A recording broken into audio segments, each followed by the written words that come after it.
যখনই ভোটের কাজ করতে যাই তখন সাধারণ লয়ারদের মধ্যে একটা আতঙ্ক কাজ করতেছে। আমি ঢাকা বারের ২৬ এবং ২৭ সেশনে যে নির্বাচন, এই নির্বাচনে প্রেসিডেন্ট ক্যান্ডিডেট সবুজ প্যানেল থেকে আমার সেক্রেটারি সহ আমাদের এই প্যানেলের সকলেই এখানে আপনাদের সামনে হাজির আছেন, উপস্থিত আছেন। হ্যাঁ, আমরা আমাদের বক্তব্য খুবই স্পষ্ট। আমরা বারবার নির্বাচন কমিশন সহ ওনাদের দৃষ্টি আকর্ষণ করার চেষ্টা করেছি। আমরা যখনই ভোটের কাজ করতে যাই তখন সাধারণ লয়ারদের মধ্যে একটা আতঙ্ক কাজ করতেছে। নন ইনভার্টার এসির দামে ঘরে আনুন বিদ্যুৎ সাশ্রয়ী ইনভার্টার এসি। এখন 1.5 টন মাই ওয়ান ইনভার্টার এসি মাত্র 48,900 টাকা পাওয়া যাচ্ছে মিনিস্টার শোরুমে। সে আতঙ্ক হচ্ছে আমরা ভোট দিতে পারবো কিনা।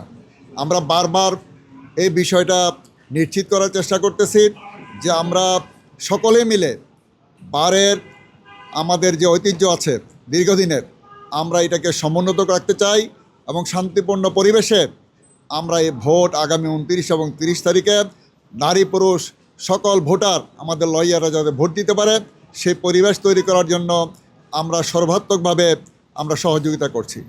এখানে যে কথাগুলো বলা হয়েছে এটা আসলে আমরা লিখিতভাবেও জানিয়েছি প্রধান নির্বাচন কমিশনারকে। এরপরে ওনারা বলছিলেন যে এটা সুরাহা করবেন, কিন্তু আমরা দেখছি যে এটা আসলে কোনো সুরাহা হয় নাই। এজন্য আপনাদের মাধ্যমে জাতির কাছে আমরা এটাই বলতে চাই যে ঢাকা বারের 137 বছরের যে ঐতিহ্যবাহী একটি বার, এই বার দীর্ঘদিনের যে নির্বাচনের সুন্দর পরিবেশ এবং শান্তিপূর্ণ পরিবেশ, এই শান্তিপূর্ণ পরিবেশে ভোটাররা যাতে ভোট দিতে পারেন, নির্বিঘ্নে ভোট দিতে পারেন, সেই ব্যবস্থা করার জন্য আমি প্রধান নির্বাচন কমিশনার সহ বর্তমান কমিটির যারা দায়িত্ব পালন করতেছেন তাদের প্রতি আহ্বান জানাবো। এবং এটা হলো সকল সাধারণ ভোটারদের দাবি। এই দাবির সাথে আমরা ঐক্যমত পোষণ করতেছি এবং আমরা বিশ্বাস করি যে ওনারাও শান্তিপূর্ণ পরিবেশে ভোট গ্রহণের ক্ষেত্রে ভূমিকা রাখবেন।